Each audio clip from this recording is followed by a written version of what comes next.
Oh, howdy all, grab yourself a drink, it is time for some Path of Exile discussion. If you've been following the Path of Exile subreddit during the Affliction League, or for that matter during the Kalandra League, you probably saw a number of screenshots like this. Massive loot bombs that have taken place, where an enormous amount of genuinely very valuable loot has dropped all from one monster.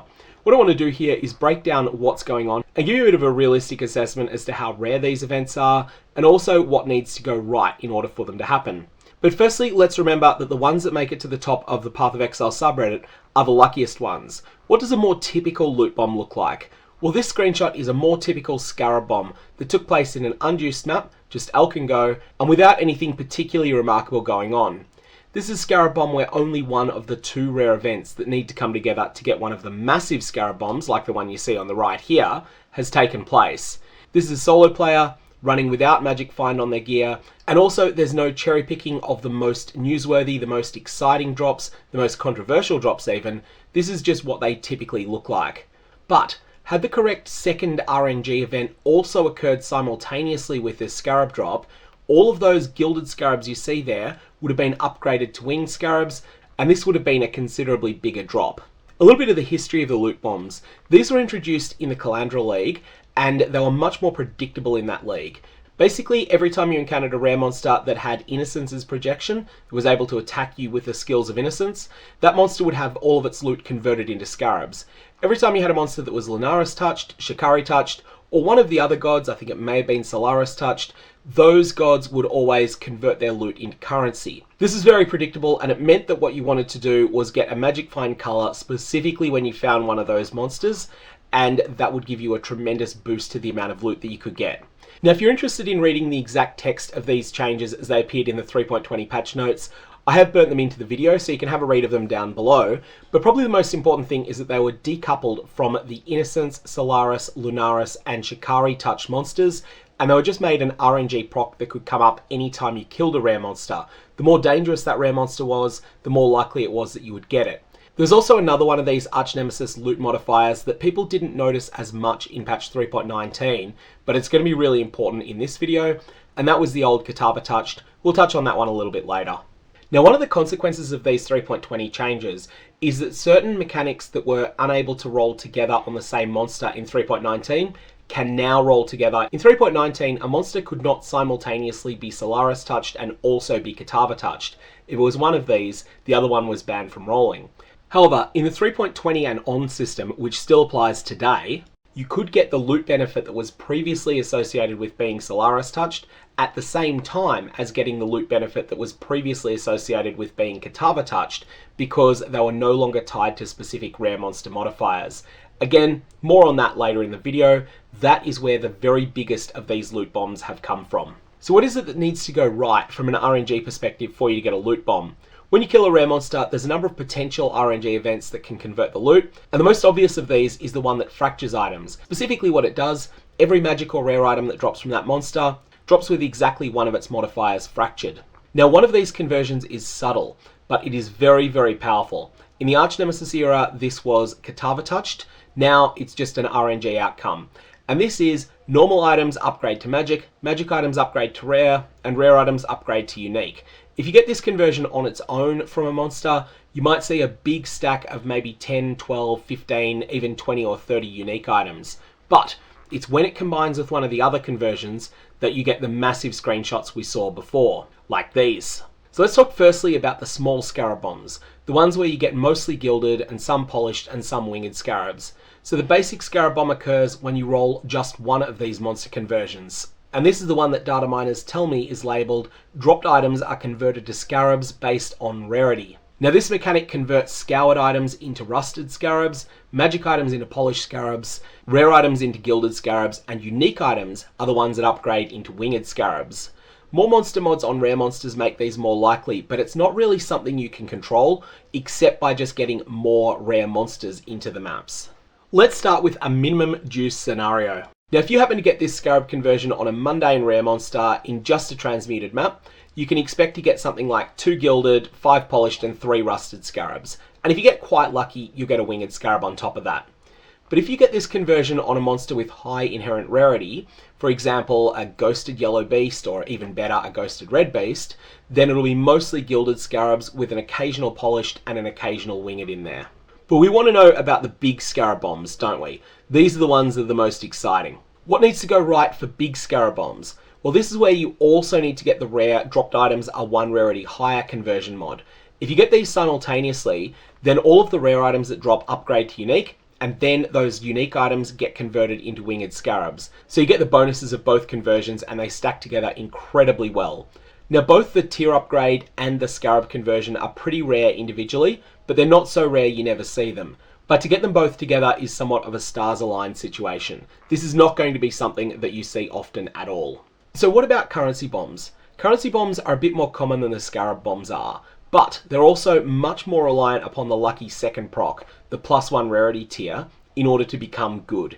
In fact, you may not even notice that you get a currency bomb, or you might think, oh, I just got a lucky Exalted Orb drop, and not realize that the 5 stack of Chaos Orbs, the Awakened Sextant, and the 3 stack of Alchemy Orbs is all linked to the same event. So these currency explosions convert magic items to very mundane currency that's probably hidden by your loot filter.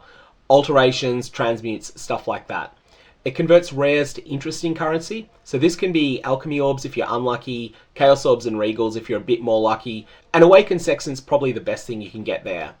But it converts unique items into rare currency. Divine Orbs, Exalted Orbs, and Orbs of Annulment. Now you might be expecting that these uniques convert mostly into Exalts and Annuls because those are the cheaper ones, and very rarely into Divines. Actually it's the other way around. It is Orbs of Annulment that are the rare ones here. Exalted Orbs and Divine Orbs are equally rare, and I suspect that there's a 5 to 5 to 2 ratio in favour of Divine Orbs and Exalted Orbs, and biasing it against getting Annulments. So you can see here just how important rarity is when you do roll that currency conversion. If you don't have much rarity, then you're going to get a bunch of fairly mundane currency that's not some massively exciting loot drop. You're happy to have it, but it's not something that makes your day. On the flip side, if the monster was going to drop 4 unique items, then you could very well end up with a considerable payday here, and if the monster was going to drop 12 unique items, then you could end up walking away with quite a lot of loot. So we've talked here about how important item rarity is as a stat, not to get these explosions to happen in the first place, but to maximize them when they do happen. There are several different sources of increased item rarity that can multiply together. So monsters inherently have some amount of rarity as a stat. This is just part of them as a monster. And the more rare monster mods they have, then the higher this goes. Also, unique monsters can have quite a lot of rarity, in fact higher than any rare monster can sometimes, but unique monsters are not going to be eligible to get these loot conversions, so they're not responsible for those explosions you've seen. Now players can get increased item rarity and increased item quantity on gear through things like increased item rarity support gem, and also through the unique ring Venter's Gamble, assuming that it's well rolled. Maps themselves have increased item rarity. Generally speaking, each individual map mod will provide 1.5 times as much item rarity as it provides pack size, and this rounds up. So this means that a map that has 30% pack size on it is going to have 45, 46, 47 or 48% increased item rarity on it. This is going to depend upon the way those roundings work out. Now additional players also increase the item rarity in the zone, and everything we've said so far was actually true before the Affliction League. So all the mechanics we've discussed so far in the video have been things that were true about the game in 3.20, 3.21 and 3.22. But what's really changed in the Affliction League is that Affliction multiplies all of these. Affliction provides a source of more item rarity, which is something that becomes extremely impactful when this stat scales high, and Affliction provides the tools to scale it into the stratosphere. That's the reason that these loot explosions, many of which were actually technically possible last league, are happening in this league, and in particular it's the reason players are going out of their way to chase them in 3.23 in a way they weren't doing in any previous league except for Kalandra League. So let's take a little bit of an example here and let's have a look at how all these factors work together. Now we're going to have a player that slays a 4 modifier rare monster in an Elkin Go map. Now without significant boost to rarity, they might get 1 unique item, 8 rares and 4 magic. With a couple of little player boosts to rarity, like Venter's Gamble rings and things like that, the player might instead get 2 uniques and 12 rares. And with player increased item rarity and a full party, this may instead become 5 uniques and 23 rares. Now these numbers are made up, but they do seem roughly in line with my experience as to the way that the game runs. Now let's talk about what happens when you get a Scarab Bomb conversion. Important reminder, this isn't exact, this is a simple model only. Intrinsically high quantity and rarity on monsters will help a lot. You will get better results from a Ghosted Red Beast than you get from a Mundane 4 modifier rare. So put together a bit of a table you can have a look at here. Base kill, 4 mod rare, no IAR, no party boost, and you'll see you get 1 wing Scarab and a bunch of polished. Add in some player rarity, you're starting to look more like 2 wing Scarabs and a bunch of Gilded. Add in party bonus, you might get double and a half that. But add in getting that RNG tier upgrade as well, that really rare outcome that used to be tied to Kitava in the Arch Nemesis system. And even in the worst case scenario, you're looking at getting a whole bunch of wing Scarabs and some Gilded. And then if you have the boost to item rarity, if you have the party play involved, then you're going to be looking at getting a large bomb of wing Scarabs. With currency though, the rarity upgrades are even more important. Every source of rarity, whether it be from player stats, whether it be from party members, all of them are more important, as to stacking them all together. And that's where the Affliction mechanics come in, because the Affliction League mechanics are a more multiplier to both increased item rarity and to increased item quantity. So you can see that all of that is another layer of stacking. You can see here how important every single one of those layers of stacking can be. But when you add another layer on top of that, you end up with something that is truly explosive. And that is how these screenshots were generated. It's a combination of getting that lucky +1 tier upgrade on the rarity at the same time as getting either the currency conversion or the Scarab conversion. And then on top of that, it is having a whole bunch of player item rarity, it is having a monster that's inherently juicy, and in the case of the right screenshot, that is one that was taking place in a party. The one on the left, however, was not in party play. This screenshot was something that was generated by a solo player. Had this been in a group, it would have been even bigger again. And fundamentally, this is what's causing the Affliction League economy to be in such a weird place, that Tainted Oils are multiple divines now, because no one wants to do blighted maps. They want to instead be doing content where you can get access to explosions like this.